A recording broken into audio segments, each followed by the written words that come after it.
거룩하신 아버지 감사합니다. 아버지께서 허락하시는 은혜를 통해서 우리의 모습을 늘 확인하게 됩니다. 아버지께서 특별히 역사를 통해서 우리에게 교훈하시는 이 교훈을 밝히 우리 마음에 새기고 하나님의 허락하신 은혜를 살기에 부족함이 없도록 우리에게 필요한 지혜와 은혜를 늘 더하셔서 아버지 앞에 온전함으로 설 수 있는 주님의 권속들이 되게 하옵소서. 우리를 미혹해 하는, 또 우리를 압제하는 이 세상의 것들이 우리로 말미암아 미혹되지 않게, 또 우리로 말미암아 시험에 들지 않게 하나님 늘 지켜주시옵소서. 하나님의 거룩하신 의를 기뻐하는 자들로 하나님 앞에 서기에 부족함이 없도록 축복하옵소서. 아버지 하나님 친히 주장하시고 인도하시고 아버지께서 역사하심에 합당한 저희들이 되게 하옵소서. 아버지 하나님의 권세와 은혜와 능력으로만 함께 하시기를 소망합니다. 아버지께서 친히 주장하시고 이끌어 주시옵소서. 이 시간도 본문의 말씀 통해서 하나님의 기뻐하시는 뜻을 우리 마음에 새기기를 원합니다. 아버지 하나님이 주장하시는 가운데 우리를 이끌어 주시어서 하나님의 뜻과 은혜에 합당한 자들로 서게 하옵소서. 예수님의 이름으로 기도합나이다.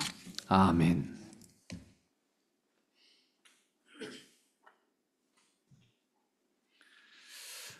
네, 오늘 이사야서 37장 8절 말씀부터 20절 말씀까지 생각하게 되는데, 여기서 우리가 생각하게 되는 것은 이사야를 통해서 전달한 하나님의 메시지, 특별히 역사를 통해서 드러나게 하시는 하나님의 뜻이 무엇인가. 우리가 역사를 알아야 한다라고 하는 것은 단순히 상식적인 지식을 높인다라고 하는 의미가 아닙니다. 하나님의 섭리라고 하는 것이 역사를 통해서 드러나기 때문에 그 섭리 속에, 역사 속에 드러난 섭리가 어떠한 것인가, 그 섭리 속에 담겨진 하나님의 뜻이 무엇인가, 이걸 발견함으로써 우리가 하나님 앞에 설 수 있는 지혜를 얻는 것이 이성을 허락하신, 인간에게 허락하신 특별히 이성을 통해서 우리가 하나님 앞에 설 수 있는 그런 기회가 되는 겁니다. 오늘 본문의 말씀도 그러한 교훈을 우리에게 주는 것이 아닌가 생각합니다. 특별히 37장 말씀을 보면 랍사게라고 하는 사람이 등장을 하고, 그 랍사게는 결국 아수르 왕의 사신으로서 유다 왕과 유다 백성들에게 위협을 가하는 그런 입장에 있는 사람입니다. 아수르가 남왕조 유다를 멸망시킬 것이라고 하는 말을 전했을 때에 특별히 유다의 왕 히스기야가 그 절체절명의 상황에서 그 위기를 느끼는 가운데 자신의 이제 신하들을, 이 랍사게를 만나게 하지 않습니까? 그것을 내보낸 사람이 국내 대신 엘리야킴이 나갔고, 그 다음에 서기관인 셈나가 나갔고, 그 다음에 아삽의 아들 요하가 나갔다. 이 세 사람을 랍사게를 만나게 했습니다. 그래서 결국 이사야 선지자에게 보내서 중재를 요청한 겁니다. 그것이 오늘 우리가 37장 2절 말씀에 가서 보면 그렇게 중재를 요청하는 내용이 들어있는 것을 볼 수가 있습니다. 그러한 전가를 받은 이사야가 6절에서 너희는 주께 이렇게 구하라. 여호와께서 말씀하시되 너희의 들은 바 아수르 왕의 종들이 나를 능욕한 말을 인하여 두려워 말라. 이사야는 분명히 그 중재의 얘기를 듣고 두려워하지 말아라. 결코 그들을 두려워할 일이 아니다. 이렇게 말했습니다. 이사야의 말을 결국 히스기야에게 굉장히 위로와 소망이 됐을 겁니다. 그래서 히스기야 자신은 굵은 베옷을 입고 여호와의 전으로 나아가서 하나님 앞에 이제 기도하는 입장을 취하게 되지요. 그 기도에 대한 응답이 오늘 다음번에 생각하게 될 21절 이후의 말씀인 그 기도에 대한 하나님의 응답이 나오는 것이 21절 말씀입니다. 비록 위기에 처한 상황에서 하나님을 다시 찾게 됐지만 유다의 왕 히스기야가 하나님의 성전으로 나아가서 하나님께 기도하는 사람이 되었다라고 하는 것은 특별한 겁니다. 늘 말씀드리지만 어떠한 동기에 의해서 됐던 그러한 상황이 돼서 그가 돌이킬 수 있는 적어도 그런 기회를 가졌다라고 하는 의미는 충분히 있다라고 볼 수가 있는 것이고, 또 우리도 마찬가지예요. 다양한 우리가 살아가는 과정 속에서 실족하는 과정들이 있죠. 그 과정 속에서 어떠한 상황에 부딪혔을 때 우리가 그것을 통해서 하나님이 지금 나를 통해서 무엇을 깨닫게 하시는가라고 하는 것을 발견하는 그것은 지혜예요. 믿음의 지혜입니다. 근데 그걸 생각하지 않고 깨닫지 않고 그냥 계속 내 고집대로 가면 결국은 내가 당하게 되는 고통과 나와 더불어서 함께 당하는, 특별히 지위가 높을수록 개인의 문제가 아니라 거기 속한 무리들 전체가 어려움을 당하는 그런 고통을 당하게 된다는 겁니다. 그도 그럴 것이 아수르의 강력한 무력 앞에서 절망적인 상황을 감지한 히스기야가 선택할 수 있는 것이 없었어요. 왜? 아무리 모아도 가능성은 없으니까. 결국은 아수르에 의해서 자기 자신의 죽음뿐만 아니라 자기 민족 전체가 고통을 당할 수밖에 없으니까 두렵고, 동시에 예측할 수 없는 그런 상황에 처했을 때 그가 선택할 수 있는 선택지는 없는 거예요. 그러니까 결국은 하나님 앞에 나아갈 수밖에 없었다라고 하는 거죠. 이렇게 코너에 몰려서 나가는 것은 그 나가는 과정도 굉장히 어렵죠. 고통스럽고, 그런 의미에서 우리가 어떠한 일을 당해서가 아니라 이전에 우리에게 주신 이성이라고 하는, 인격이라고 하는 것은 생각하게 하고 판단하게 하고, 동시에 하나님이 과거에 섭리하시고 또 말씀하셨던 것을 통해서 우리 분별하게 하셨잖아요. 이것을 통해서 내가 하나님 앞에 책임 있게 나의 삶을, 나의 일을 결정해 나가는 거예요. 그 과정 속에서 하나님의 인도하심을 구하고 성령님의 도우심을 구하고, 그 과정을 우리가 살아가는 것이 하나님과 교통하는 가운데 살아가는 우리의 삶이 되는 겁니다. 그런데 오늘 이 히스기야 입장에서 보면 아수르의 랍사게는 빨리 유다의 왕 히스기야에게 항복을 강요하는 거잖아요. 지금 오늘 8절 말씀부터 사실은 13절까지 말씀은 이 랍사게가 결국은 히스기야 왕에게 빨리 항복해라 이걸 강요하는 거거든요. 그 강요하는 상황 속에서 히스기야가 대처할 수 있는 방법이 없었던 거죠. 결국은 아수르의 입장에서도 복잡하게 됐기 때문에 빨리 항복을 강요하는 것이었는데, 8절과 9절 말씀을 보면 아수르가 지금 랍사게를 통해서 유다를 멸망시키겠다 이렇게 협박을 할 때에 아수르 입장도 사실 지금 난처한 상황이 된 거예요. 왜냐하면 8절과 9절 말씀을 보면 유다를 정복하기까지는 복잡한 정치적 관계가 있었기 때문입니다. 아수르는 림나와 전쟁을 하고 있는데 구스의 왕 디르하기가 아수르와 전쟁을 하기를 원한다라고 하는 소식이 들려왔단 말이에요. 그러니까 요즘 말로 하면 전쟁을 두 나라하고 할 수 있는 상황이 아닌 거예요, 지금 상황이. 그러니까 랍사게는 유다는 빨리 항복을 받고, 이건 항복을 받아서 딱 정리해 놓고 뭔가 대처를 하면 좋겠는데, 유다까지 만약에 싸움을 하겠다고 덤벼들면 세 나라하고 싸워야 되는 상황이 된단 말이죠. 그러니까 랍사게는 히스기야를 더 강요하여서 빨리 항복을 해라 이렇게 이제 강요하게 되는 거죠. 이 과정 속에서 우리가 생각해야 되는 것들이 좀 있을 것 같아요. 그것이 결국 뭐냐면 8절과 9절 말씀에서 이어지는 14절까지 말씀을 쭉 하면서 우리가 보면 결국은 하나님의 사람들로서 우리가 살아갈 때 우리가 경험하게 되는 다양한 어려움들, 또 우리가 생각하지 못했던 어떤 위협들, 또 어떤 경우에는 매우 의도적이고 계획적인 위협들이 우리에게 가해짐으로 말미암아서 우리가 실제적으로 하나님 앞에서 온전한 모습으로 서야 되겠는데, 때로는 내가 생각이 모자라기도 하고, 때로는 내가 믿음이 없기도 하고, 때로는 내가 원치 않지만 그러한 상황에 처해서 우리가 위기를 맞이할 수도 있고, 그래서 우리가 위협을 받기도 하고 우리가 미혹돼서 실족할 수 있는 그런 상황들이 우리가 살아가는 과정에서도 얼마든지 많이 있다라고 하는 것을 생각하게 됩니다. 그리고 더욱이 우리가 오전에도 말씀드렸습니다만 참 평화로운 시기에 신앙을 한다는 점에서는 참 유리한 겁니다. 얼마나 편안합니까? 그렇지만 동시에 우리는 우리 스스로가 하나님 앞에서 신실하지 못할 수 있다라고 하는 함정이 있다고 하는 것을 우리는 늘 기억을 해야 돼요. 그래서 우리 스스로를 살피지 못하면 내가 아니란 생각 속에서 하나님 앞에 온전하게 서지 못하는 그런 실수를 범할 수 있다라고 하는 거죠. 반면에 어떤 위기적 상황이 우리 앞에 주어졌다면 그것 때문에 우리 하나님을 저버릴 수도 있는 거예요. 생명에 대한 위협이 있을 수도 있고 경제적인 어려움이 있을 수도 있고 이것이 우리로 말미암아 시험에 들게 하기도 하고, 이런 상황들을 우리가 만들어진다고 하면 우리가 그것 때문에 또 실족할 수도 있단 말이죠.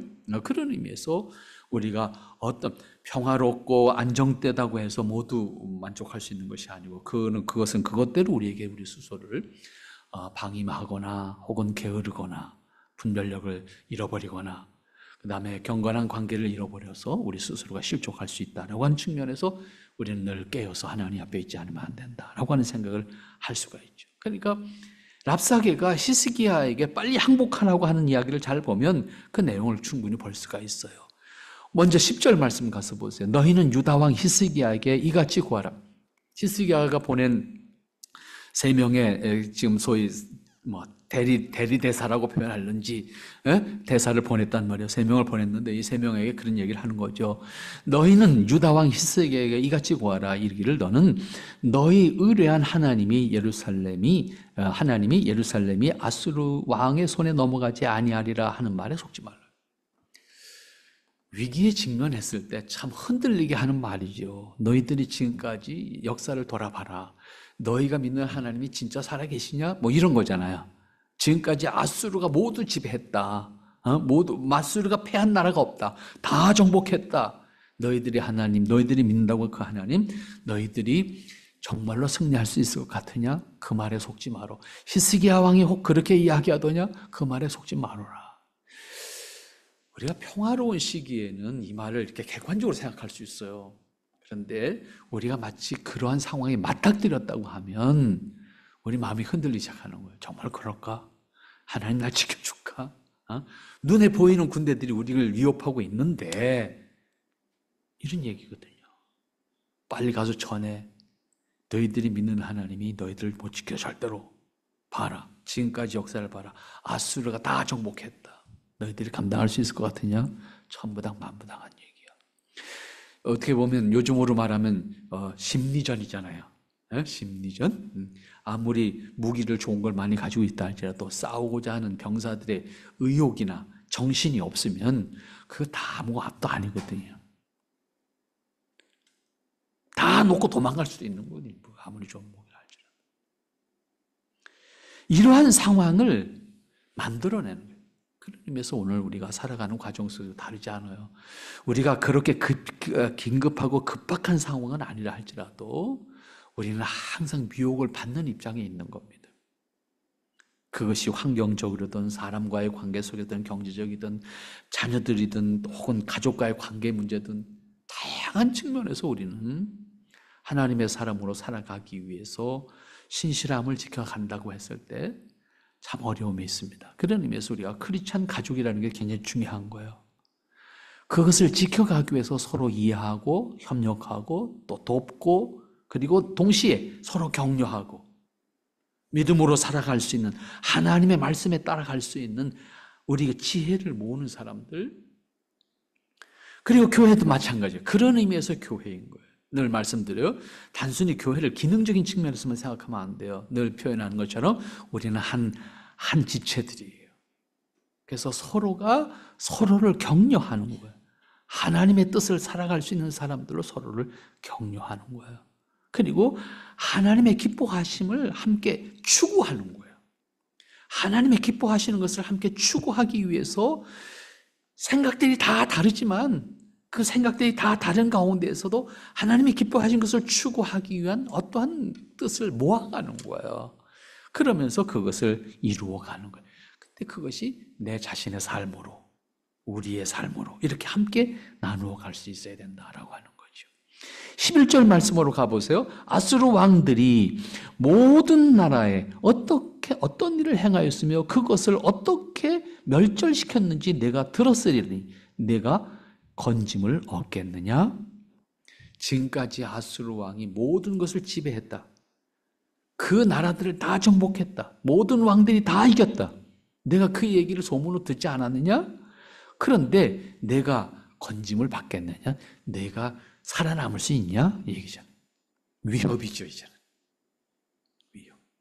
우리를 미혹하는 것과 우리를 위협하는 것. 이 두 가지를 크게 한번 생각할 수 있을 것 같아요. 미혹이라고 하는 것은 스스로 내가 방임한 상태에서 유혹을 받거나 혹은 당할 수 있는 상황이라고 한다면, 위협이라고 하는 것은 어떻게 보면 우리 자신들을 어떤 쪽으로 몰아가는 강제권이 있는 거잖아요. 근데 우리가 지금 살아가는 환경은 그런 위협은 적어도 없는 상황이란 말. 우리가 그런 의미에서 우리가 미혹되어질 수 있는 요소가 많다라고 하는 측면이 아마 이 상황에 맞는 얘기가 아닐까 생각합니다. 어쨌든 여기서 표현하는 것은 아수르가 지금까지 모든 나라를 점령했다. 모든 왕들이 이겼다. 그런데 히스기야가 지배하고 있는 유다 왕국, 너희가 살아남을 것 같으냐라고 하는 위협이죠. 12절과 13절 말씀 가봅니다. 12절, 나의 열조가 멸하신 열방 고산과 하란과 레셉과 및 들라살에 거하는 에덴 자손을 그 나라 신들이 건졌더냐? 하맛 왕과 아르밧 왕과 스발와 임성의 왕과 헤나 왕과 이와 왕이 어디 있느냐 하라 하였더라. 주변의 모든 왕국, 있었던 왕국들, 그 모든 왕국들이 아수르와의 전쟁에서 모두 이겼다. 그들의 왕국들이 섬겼던 신들이 그들의 왕국을 지키지 못했다. 그리고 병사들도 그들의 나라를 지키지 못했다. 돌아봐라. 보이는 힘이죠. 군대의 힘이고 경제적인 힘이고 그 보이는 힘 앞에서 굴복할 수밖에 없는데 이 랍사게는 결국 히스기야 왕과 유다 백성들을 향해서 이렇게 표현하는 겁니다. 보이는 힘 앞에서 무기력해질 수밖에 없는 것이 사람입니다. 그것이 경제적인 힘이든 무력의 힘이든 이렇게 위협하는 것이 우리가 주변에서 하나님을 저버리게 하고 동시에 하나님의 사람으로 살아가는 것을 극구 부정하게 하는 그런 우리에게 주어지는 환경들을 우리가 생각해 볼 수가 있습니다. 이러한 위협을 당했을 때 그러면 히스기야는 어떻게 했을까? 그것이 이제 히스기야가 대처하는 자세를 우리가 찾아볼 수가 있는데 먼저 14절 말씀부터 16절 말씀까지 가서 보면 히스기야가 어떻게 합니까? 히스기야가 사자의 손에서 글을 받아보고 여호와의 전에 올라가서 그 글을 여호와 앞에 펴놓고 여호와께 기도하여 가로되 어떻게 했습니까? 히스기야는 절체절명의 상황 속에서 비로소 하나님 앞에 나아가는 겁니다. 우리가 늘 말씀드리지만 이런 어려움과 극단적인 상황에 처해서 우리가 비로소 하나님 앞에 무릎 꿇는 사람이 되어서는 안 된다. 늘 지난번에도 말씀드린 매 맞고 일하는 사람 바보잖아요. 응? 매 맞지 않고 일하면 기쁠 텐데 매 맞고 일하면 얼마나 억울해요. 일하는 것도 힘든데 맞기까지 하고 일하면 그건 바보스러운 모습 아닙니까? 우리가 일생을 살아가는 과정 속에서 주어진 시간 속에서 우리가 감당하는 것 기쁨으로 감당하면 얼마나 좋겠어요. 근데 매를 맞고 해야 된다 그러면 그거 얼마나 억울해요. 같은 시간을 사는데. 그런 의미에서 하나님 앞에 이 히스기야는 결국 긴박한 상황, 절체절명의 상황 속에서 비로소 하나님을 전심으로 찾는 사람으로서의 모습을 보여줍니다. 그러나 또 여기서 우리가 생각할 수 있는 그러한 상황 속에서라도 하나님을 찾는 것도 지혜잖아요. 그때까지도 못 찾는다면 얼마나 바보스러운 모습입니까 이게. 그런 면에서 우리는 이 평화로운 시기에 자유로운 선택권을 가지고 신앙 사는 상태에 있는 사람들이니까 우리 자신들이 한번 생각해 본다고 하면 우리는 어떻게 신앙할 것인가? 우리가 어떻게 하나님 앞에서 살아갈 것인가? 여기서 히스기야는 여호와의 전에 올라갔다 그랬어요. 여호와의 전이라는 것은 어떤 장소적인 의미가 중요한 거예요. 물론 구약에서는 장소적인 의미가 굉장히 중요했어요. 그러나 지금 장소적인 의미가 아니잖아요. 하나님 앞에 서는 거야. 우리가 어디에 있든지 하나님 앞에 서는 게 중요한 거예요. 하나님 앞에 서는 거예요. 여러분들이 그래요. 모든 사람이 그렇습니다. 어떤 측면에서는 위기든 위기가 있습니다. 그것이 꼭 어떤 생명을 저해하는 위기가 아니라 우리 하나님의 사람으로 살아가는 과정 속의 위기, 또 우리가 살아가는 어떤 관계 속에서의 위기들, 아픔들이 있습니다. 그때 그 아픔 속에서 하나님 앞에 서는 게 중요한 거예요. 사랑 앞에 서는 것이 아니고 돈 앞에 서는 것이 아니고 무기 앞에 서는 것이 아니라 하나님 앞에 서는 게 중요하다는 거예요. 하나님 앞에서 내가 지금 무엇을 생각해야 되고 무엇을 결정해야 되고 무엇을 해야 될 것인가라고 하는 것에 우리가 방점을 찍고 하나님 앞에 서는 것이 중요하다. 그래서 여러분들이 우리가 살아가는 과정 속에서 항상 하나님 앞에 서야 되지만 특별히 이러한 결단, 그다음에 이러한 판단을 해야 되는 상황 속에서 하나님 앞에 선다는 것은 대단히 중요한 겁니다. 물론 모두가 현명해서 모두가 판단을 잘해서 할 수 있는 것은 아니에요. 제 자신도 돌이켜보면 그런 생각을 늘 합니다. 늘 뭔가 뒤에서 이렇게 몰아가가지고 뒤돌아보면 내가 여기 있어야 되는구나 이런 걸 생각할 때가 사실 더 많아요. 내가 판단을, 내가 저기 가야 돼 라고 생각하기보다는 가다 보면 내가 여기 있어야 되는구나. 이렇게 어떻게 보면 그렇게 생각하는 순간들이 더 많아요, 사실은요. 그러나 언제 판단하든 간에 그러한 판단이 있기까지 하나님 앞에 서는 자세가 대단히 중요하다. 하나님 앞에 서서 내가 그것을 감당할 수 있다고 하면 그것이 나에게서는 감사하고 감격이 될 수가 있는 거예요. 왜냐하면 거기까지 인도하시는 하나님의 은혜를 돌아볼 수가 있게 되고 그것을 통해서 드러내시고자 하는 하나님의 뜻이 무엇인가를 발견하게 될 때 내가 행했던 것에 대한 감사, 내가 가야 할 것에 대해서 의지와 그 다음에 목적의식을 분명히 가질 수 있기 때문에 그렇습니다. 그러므로 히스기야가 여호와의 전에 올라갔다라고 하는 말 속에서 우리는 하나님 앞에 서야 된다라고 하는 것을 교훈을 받으면 좋겠습니다. 그래서 우리는 언제든지 하나님 앞에 서는 자세로 우리가 감당할 수 없는 어떤 순간이 일지라도 우리는 철저하게 하나님 앞에 선다라고 했을 때 그것을 통해서 우리는 오히려 우리가 당하는 어려움일지라도 그 어려움을 감사로 승화시킬 수 있고 그리고 그 어려움을 극복해서 하나님의 뜻을 드러낼 수 있고 똑같은 어려움을 당한다 할지라도 그것을 통해서 하나님의 은혜를 드러낼 수 있다고 하면 그것이 나에게는 기쁨이고 감사고 또 그것을 통해서 함께 나누게 되는 모든 사람들에게도 기쁨과 감사가 될 수 있기 때문입니다. 그 다음 보면 14절 말씀 후반절에 가서 보면 뭐라고 표현하였습니까? 여호와의 전에 올라가서 그 글을 여호와 앞에 펴놓고 여호와께 기도하여 가로되. 결국 하나님을 부정하고 모욕하는 그 랍사게가 말한 것을 자기의 사신들이 적어 갖고 온 거잖아요. 그 적어 갖고 온 것을 펴놨다. 뭘까?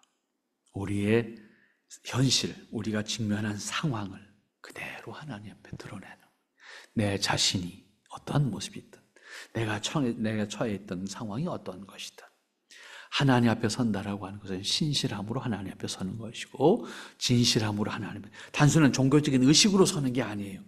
하나님 앞에 선다는 것은 종교적인 의식을 통해서 하나님과 대면하는 것이 아니라 하나님과 나의 인격적인 관계 속에서 내 모습을 그대로 드러내는 거예요. 내 현실이 이겁니다. 내 모습이 이겁니다. 이건데 하나님 나 어떻게 할까요? 이것이 중요합니다. 이것을 모두 감추어 놓고 의식적인 측면에서 하나님 앞에 내가 서 있는 것 모습으로 하나님 앞에서 내가 인도받을 수가 없다는 거예요.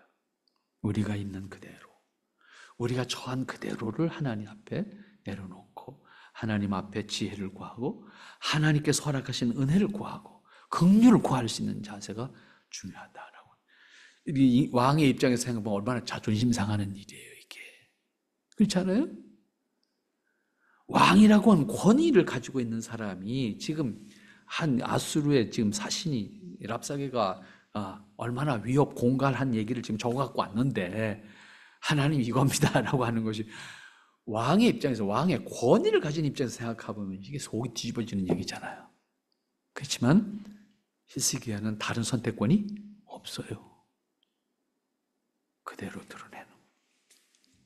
근데 이것이 강요나 상황에 의해서가 아니라 더 좋은 것은 어떤 것일까? 우리 스스로 하나님 앞에서 나의 진실한 모습을 그대로 드러내는. 그렇잖아요. 참 신앙을 분별하는 것은 사실은 위기적 상황에서 구별된다 그랬잖아요. 평화롭고 다 좋은 상황에서는 구별이 안 되는 거예요. 정말 어떤 위기에 처했을 때에 그 사람이 취하는 태도를 보면 그 사람의 신앙을 볼 수가 있다. 그런 얘기잖아요. 위기 속에서 진실함이, 본심이 드러나는 거예요. 하나님 앞에서 우리는 항상 그런 위기에 처해서가 아니라 스스로 내 진실함으로 하나님 앞에 설 수 있어야 된다라고 하는 것입니다. 우리가 그러한 자세로 하나님 앞에 선다고 하면 우리가 살아가는 과정 속에서 하나님과 교통하는 기쁨을 우리 스스로가 느낄 수가 있습니다. 그리고 교통하는 기쁨과 더불어서 내가 은혜로 하나님 앞에 살아갈 수 있는 그런 자세를 가질 수 있다라고 하는 것도 깨닫게 되는 말씀입니다. 그 다음에 15절, 16절 말씀으로 가서 보면 그렇게 말하지요. 여호와께 기도하여 그럴 때 이 기도하는 내용입니다.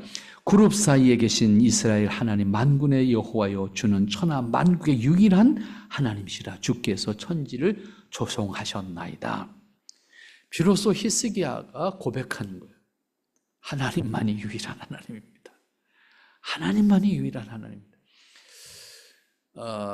절체절명의 상황에서 하나님을 의지할 수밖에 없는 히스기야는 하나님만이 유일한 하나님입니다 고백하며, 그 전에는 애굽을 의지하고 있었더니 자기가 지금 애굽을 의지하고 있다고 자기가 말하는 것이 아니라 아수르가 오히려 지금 비판하고 있는 거죠. 너희들이 애굽을 의지하고 있냐? 웃기는 소리 하지 마. 나한테 죽을 거야. 이런 표현이잖아요 이게. 그런데 지금 처한 상황에서 히스기야 선택권은 없는 거예요. 결국은 애굽의 문제가 아니고 다른 우상의 문제가 아니고 하나님만이 유일한 하나님입니다. 여호와만이 유일한 하나님입니다. 하나님만이 천지를 창조하신 분입니다. 이때 천지를 창조하는, 다시 창조하신 것을 내가 믿습니다 이 얘기가 아니에요. 이때 천지를 창조하신 주님이십니다 라고 하는 것은 모든 것의 주인이십니다. 나를 포함해서 모든 것의 주인이시고 모든 것에 대한 관할권을 가지고 계시고 모든 것에 대한 권세를 가지고 계신 분입니다라고 하는 고백이다 그 말. 여기서 우리가 우리의 신앙으로 고백해야 될 것은, 우리를 하나님을 주님이라고 표현하기도 하잖아요. 주님은 나의 주님이란 뜻이잖아요. 나를 통치할 권한을 가지고 계신 분이다라고 하는 고백이란 말이에요. 이 주님이란 말이. 이 말은 그 말과 같은 말이에요. 유일하신 하나님이고 만물을 창조하신 하나님입니다. 유일하신 하나님으로서 만물을 창조하신 하나님이기 때문에 나에 대한 통치권, 그리고 모든 것에 대한 통치권을 하나님이 가지고 계시니 내가 하나님 밖에는 인정할 수 있는 존재가 없습니다. 늦었지만 히스기야가 이러한 선택을 하고 이런 고백을 하고 있는 것을 볼 수가 있습니다. 오늘 우리가 일상에서 살아가는 과정 속에서 분명히 기억해야 될 것은, 지금 히스기야는 위기에 처한 상황에서 이 고백을 하지만 우리는 일상에서 유일한 하나님, 여호와는 나에게 있어서 유일한 하나님입니다. 여호와는 나에게 있어서 유일한 통치권자이십니다. 나의 유일한 주님이십니다. 이 고백이 우리에게 있어요. 이 고백을 통해서 우리는 그 주님의 통치권 속에 내 모습이 있도록 가야 돼요. 그렇다고 해서 하나님께서 나를 너 오늘 어디로 가라, 너 오늘 절로 가라 이렇게 표현하는 게 아니잖아요. 우리 스스로가 그분의 통치권에 순종해서 우리가 허락받은 자유를 누리게 하신 거잖아요. 그 자유를 누리라고. 다만 그 자유는 하나님의 통치권 속에 있는 자유여야 되는 거예요. 방종이 아니라는 거예요. 하나님의 기뻐하심 안에서 하나님을 주님으로 하는 가운데 내가 하나님께서 허락받은 삶을 살아야 되는 거예요. 히스기야가 이러한 어려운 상황 속에 비로소 고백하는, 여호와가 나에게 있어서 유일한 하나님이고 하나님은 천지를 창조하신 분입니다. 모든 것에 대한 권세를 가지고 계신 분이니 하나님, 나를 하나님의 권세 안에서 지켜주시옵소서. 통치자로서의 하나님 앞에 비통한 마음으로서 고백하는 내용이라고. 우리는 그러한 위기를 경험하는 사람들이 아닙니다. 하지만 우리는 적어도 그런 의미에서 우리에게 허락되어진 신앙을 통해서 하나님 앞에 살아가는 우리 신앙의 자세가 어떤 것이어야 되겠는가를 배울 수 있지 않겠는가 하는 것을 오늘 16절까지 말씀에 생각할 수 있겠고, 그 다음에 이어지는 기도하는 내용이죠. 17절부터 20절까지 말씀을 보면, 먼저 17절 말씀을 봅니다. 여호와여 귀를 기울여 들으시옵소서. 여호와여 눈을 떠 보시옵소서. 사내립이 사저로 사시는 하나님을 회방한 모든 말을 들으시옵소서. 어떻게 보면 하나님 앞에 고자질하는 거잖아요. 사내립이 한 말을 고자질하는 거예요.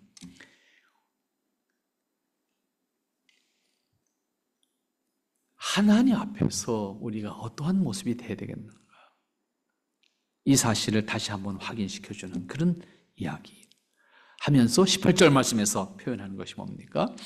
여호와여, 아수르 왕들이 과연 열국과 이 땅을 황폐케 하였고, 사실을 인정하는 거잖아요. 아수르의 왕들이 정말로 이 땅의 모든 나라를 정복했습니다. 그러니 난 무섭습니다. 난 할 수 있는 방법이 없습니다. 뭐 그런 얘기죠. 여기서 우리가 생각할 수 있는 것은 하나님 앞에서 우리를 부정하는 거예요. 히스기야가 이 상황 속에서 비로소 자기를 부정하는 거잖아요. 우리 하나님 앞에서 우리 자신들을 부정한다는 것은 내가 아무것도 안 하고 손 하나 까딱 안 하고 하나님 밥 주시면 밥 먹고 자라면 자고 이 개념이 아니에요. 수동적인 것이 아니에요. 우리가 하나님 앞에서 자기를 부정한다 그러면 우리는 우리 스스로의 수동성을 생각하기 쉬운데 수동을 이야기하는 것이 아니에요. 하나님의 뜻에 자발적인 순종을 이야기하는 거예요. 반대로. 이렇게 생각해야 됩니다. 나를 부정하되 하나님 앞에 스스로 순종하는 거예요. 그래서 능동적인 자세를 가져야 돼요. 아무것도 안 하고 그때는 그 다음엔 무책임인 거예요. 그 다음엔 행동을 안 하면 행동 안 한 것에 대한 책임을 하나님께 이야기한단 말이에요. 하나님 하지 말아서 안 했습니다. 이렇게 되는 거거든요. 하나님이 그걸 요구하시는 것이 아니라고요. 그럼 하나님 우리 로봇을 만들어 놓은 게 하나님도 편하고 나도 편하지. 왜 인격을 주셔가지고 하나님도 속상하고 인간도 속상하게 만드셔요. 그렇지 않습니까? 우리가 하나님 앞에 서는 것은 설 때 자기를 부정한다라고 하는 것은 내가 수동적인 사람이 되어야 된다는 의미가 아니에요. 굳이 수동이라는 단어를 쓴다고 하면 하나님 앞에 하나님의 뜻에 기꺼이 내가 순종하는 거예요. 그런 의미에서의 수동이 되어야 된다라고 하는 거죠. 결국 아수르는 정말로 모든 나라를 지배했습니다. 그러니 난 두렵습니다. 이 말 속에 숨겨져 있는 얘기는 그 얘기잖아요. 내가 할 수 있는 일이 없습니다. 그리고 나는 두렵습니다. 그 얘기가 이 말 속에 숨어 있는 거란 말이죠. 그 다음 19절 말씀 보면 그들의 신들을 불에 던져 싸우나 그들은 참신이 아니라 사람의 손으로 만든 것뿐이요 나무나 돌이나 그러므로 멸망을 당하였나이다. 아수르가 이 상황 속에서 죄송합니다. 히스기야가 이 상황 속에서 정신을 차린 거죠.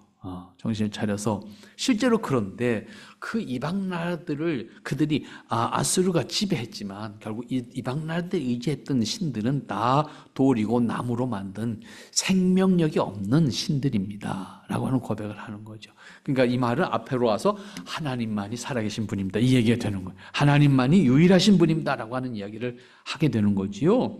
결국 아수르는 우상을 앞세우고 있지만은 결코 그 모든 지배한 나라들의 우상들을 지배했다. 그리고 아수르 역시 결국은 하나님의 권세 앞에서는 굴복할 수밖에 없는 존재입니다. 하나님을 우리가 깨우쳐서 비로소 하나님 앞에 설 수 있는 의식을 가지게 되면 하나님이 어떤 분인가라고 하는 것에 대한 확신을 가질 수 있어야 되는 거예요. 아수르 역시 이방 애굽을 의지했던 사람이고 우상을 의지했던 사람이에요. 하지만 이 히스기야 왕 스스로가 이러한 고백을 하게 되는 것은 우리가 하나님 앞에서 어떠한 모습을 가져야 되는가라고 하는 것을 깨닫게 하는 그런 가르침이라고 볼 수가 있습니다. 때문에 우리가 하나님 앞에서 스스로 우리가 어떤 상황 속에서도 하나님과의 관계를 이뤄서는 안 된다라고 하는 것을 생각하게 하고 또 우리를 압제하는 어떤 권세가 있다 할지라도 그것이 우리를 실족하게 할 수 있는 것이 결코 아니다라고 하는 것을 히스기야는 이런 위기를 당해서 비로소 깨닫게 하고 물러설 수 없는 상황 속에서 비로소 하나님만 바라볼 수밖에 없는 상황 속에서 이런 고백을 하는데 우리는 평소에 하나님 앞에서 이러한 고백적 의식을 가지고 서야 한다는 것을 기억을 해야 합니다. 마지막으로 20절 말씀 여러분 다시 한번 보시겠습니다. 우리 하나님 여호와여 이제 우리를 그의 손에서 구원하사 천하 만국으로 주만 여호와인 줄을 알게 하옵소서. 참 귀한 고백이잖아요. 이 상황 속에서 하나님 우리를 구원하심으로 말미암아 하나님만이 참 하나님인 것을 세상에 알게 해 주십시오. 참 귀한 표현인 거예요. 하나님만이 참 하나님인 것을 여호와만이 참 하나님인 것을 세상에 알게 하시옵소서. 우리를 지키심으로 이런 표현입니다. 어떻게 보면 그가 구할 수밖에 없는 상황이었지만 오늘 우리에게는 매우 귀한 교훈을 주는 말씀입니다. 우리의 삶을 통해서 하나님이 참 하나님이신 것을 우리의 삶을 통해서 우리가 믿는 하나님이 참 하나님이신 것을 우리가 증명하고 드러낼 수 있는 삶을 살아야 하는 것이고, 그러기 위해서는 하나님 앞에서 우리가 신실함으로 서야 한다는 것이 얼마나 중요하냐라고 하는 것도 생각하게 된 말씀입니다. 그러므로 이 히스기야가 비록 어떤 위기에 처해서 이렇게 할 수밖에 없었지만 그가 대처하고 있는 모습 속에서 우리는 일부의 지혜를, 그리고 신앙적 자세를 배울 수 있어야 된다라고 하는 것을 생각하게 됩니다. 어려움을 당할수록 우리는 더 정신을 똑바로 차리고 하나님 앞에 스스로 설 수 있어야 되고, 또 하나님께서 우리를 통해서 드러내시고자 하는 것에 대해서 판단을 하고 응답할 수 있는 사람으로 설 때 위기가 오히려 우리를 멸망하는 길로 선택하게 하는 것이 아니라 그 위기가 오히려 우리에게는 승리할 수 있는 기회, 또 하나님의 뜻을 드러낼 수 있는 기회, 그 다음에 하나님의 하나님 되심을 증명할 수 있는 기회가 된다고 하는 사실이에요. 그렇기 때문에 어떠한 상황에서든지 우리는 하나님 앞에 나아갈 수 있어야 되고, 하나님 앞에 신실함으로 설 수 있어야 되고, 그 다음에 하나님 앞에 하나님 되심을 드러낼 수 있는 나일 수 있도록, 하나님 내게 필요한 것이 뭡니까? 나에게 도움이 필요하면 도움 주시고, 지혜가 필요하면 지혜를 주시고, 용기가 필요하다면 용기를 주시고, 내게 그 깨달음과 믿음으로 응답할 수 있게 하옵소서. 이 자세가 우리가 이 땅을 사는, 신앙으로 사는 우리 모습에 있어야 될 것이고, 그러한 자세로 우리 개인의 삶을 사는 것이고, 그 뜻을 함께하는 것이 교회라고 하는 공동체들을 통해서 함께하는 겁니다.